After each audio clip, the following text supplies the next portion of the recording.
This episode is brought to you by Fox One. Watch all 104 matches of the FIFA World Cup live in 4K for just $19.99 a month with 3 days free. Build your own multi-view, choose up to 3 streams, and follow player spotlights. Stay on top of every moment with live stats, highlights, and instant replays. The FIFA World Cup, streaming live on Fox One. Offers are subject to change. See fox.com for complete terms and conditions. Listen, all you New Yorkers. Excuse me, taxi. Okay, man, we're looking around. This is the 77 WABC minicast.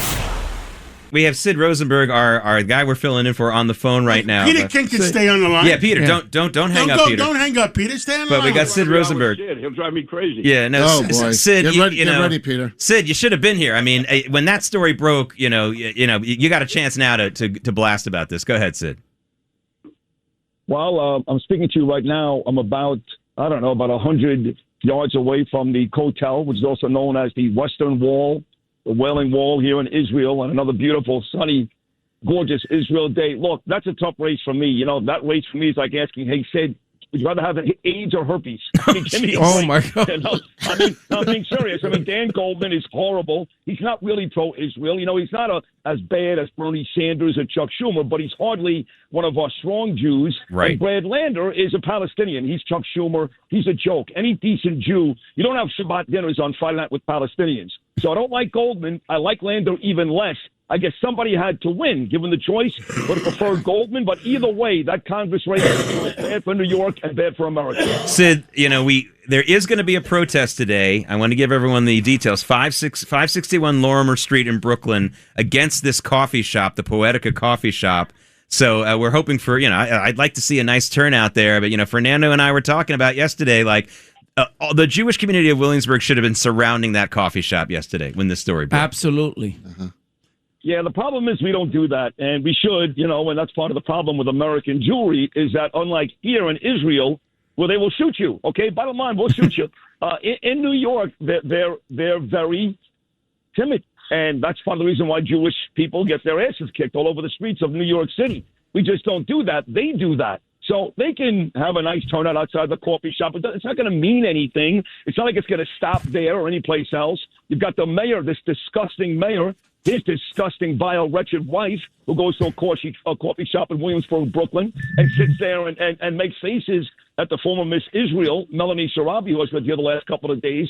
So it doesn't really matter. They could have 100 people, 1,000 people. The bigger problem is we are being taken over, New York City, by Jew-hating, cop-hating, America-hating, DSA anti-Semites. If yesterday, for you folks in New York, doesn't wake you up, doesn't prove to you how scary the situation is. I've been talking about this, guys, for days. Thousands of people I spoke in front of the last couple of days with Bibi Netanyahu, with Mike Huckabee, with President Herzog. And I told them the truth about America. The truth about America is it's becoming a very scary place, and no scarier place than New York City. This mayor is the most dangerous politician and has more power and more sway than maybe anybody outside of President Trump in our country. If you're not scared to be in New York now, you're half asleep. Sid is on the line with us. Sid Rosenberg is on the line. So is former Congressman Peter King. And I want to ask both of you this question because I think that, Sid just touched on this. To me, this is the original sin or major sin of the Jewish community in the United States.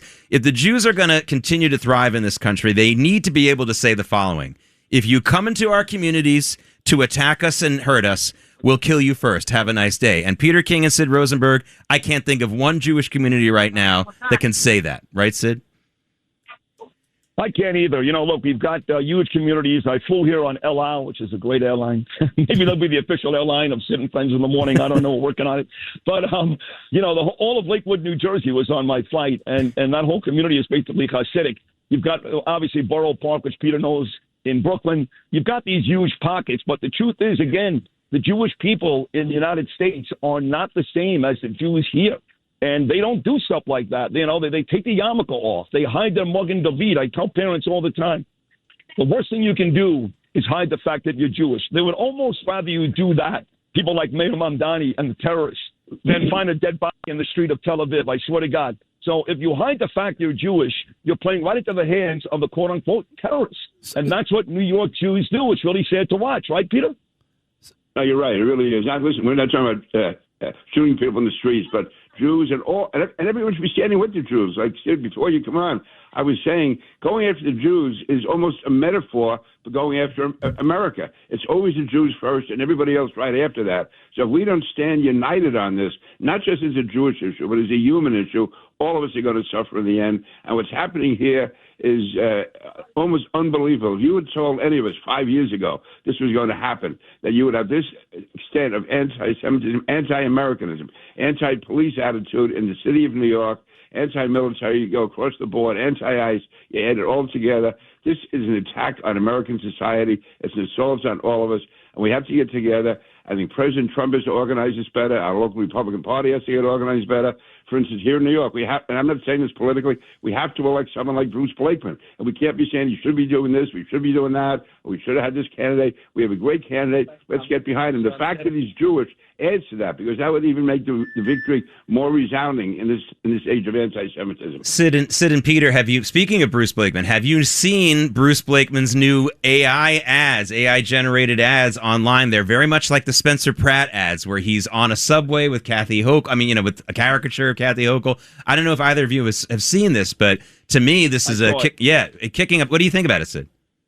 I like it, Jake. There's also a character of Mamdani, and they're both eating on the train. On the train, yes. Like monsters. They look like monsters, and they are monsters. Let's be honest. Kathy Hochul is not a good person. I don't think she's a good person. She's not. She's allowing the people in her state to basically fall apart here. And the mayor is just an outright terrible person. And I did hear from Bruce Blakeman a couple of times. As Peter pointed out, he's a proud Jew. He is a fighter. He showed up with me at Columbia University. We were the very first people to get there. There was no Eric Adams. Sorry, folks, no Eric Adams. A couple of days after us, Mike Johnson and Nicole Mariotaka showed up. But I was the first one there with Michael Rappaport, Anthony D'Esposito, Mike Lawler, and the aforementioned Bruce Blakeman. He's a wonderful guy. And Peter is right. We got to win that race. And honestly, I said this to Ed Koch just last week. I think the mayor feels like he's already won his second term. He's already out there campaigning for his second term. He's not even 6 months into his first term.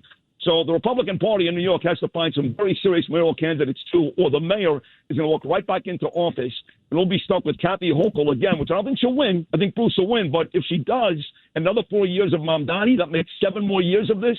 The city will be gone. It will be gone. Sid, this is Fernando Mateo. First of all, congratulations on your award. I don't know if you heard our breaking news. Yeah. Okay. Inducted into the Hall of Fame. Yeah, we're very proud of you, and we're very happy that you are taking a break, because it gives us an opportunity to sit in your studio while you're away and fill in your shoes.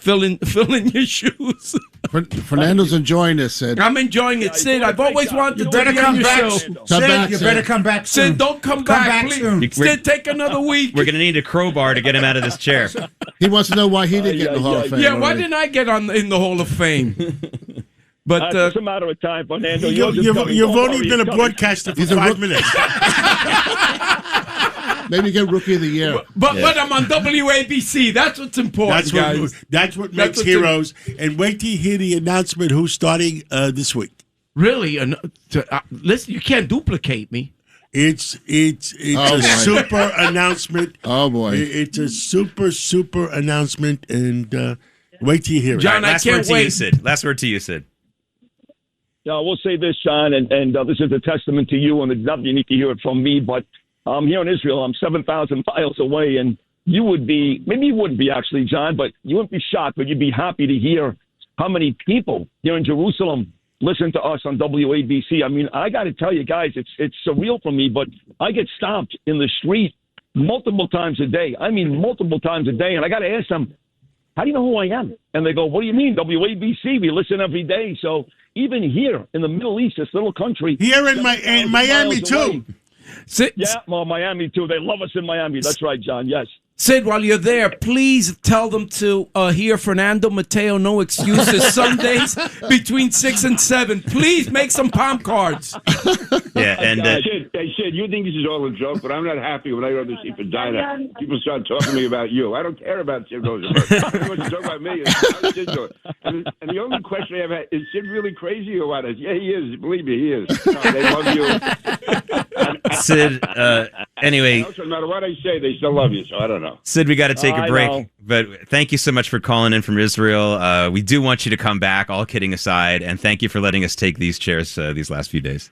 Don't Well, you guys are forget doing me, a great Sid. job, all of you guys. I won't forget you, Fernando, and Jake, you're doing a great job. My The man. FBI doesn't forget him. Thank you for the Hall of Fame mention, too. I appreciate that. I've worked a lot of years and went through a lot of trials and tribulations, most of which were my fault. I'm accountable for it. But to be recognized as one of the all-time greats in our industry is pretty surreal. So thank you, guys. Thank you very much. You got to You're the best. get Lou in the Hall of Fame next. Yeah, Lou's next. Lou's got to be there. Rufino. Lou Come is on, he's a man legend. of mine, of course. I agree with you, George. I agree. Lou Rufino, certain Hall of Famer, one of the greats. We're all standing on his shoulders.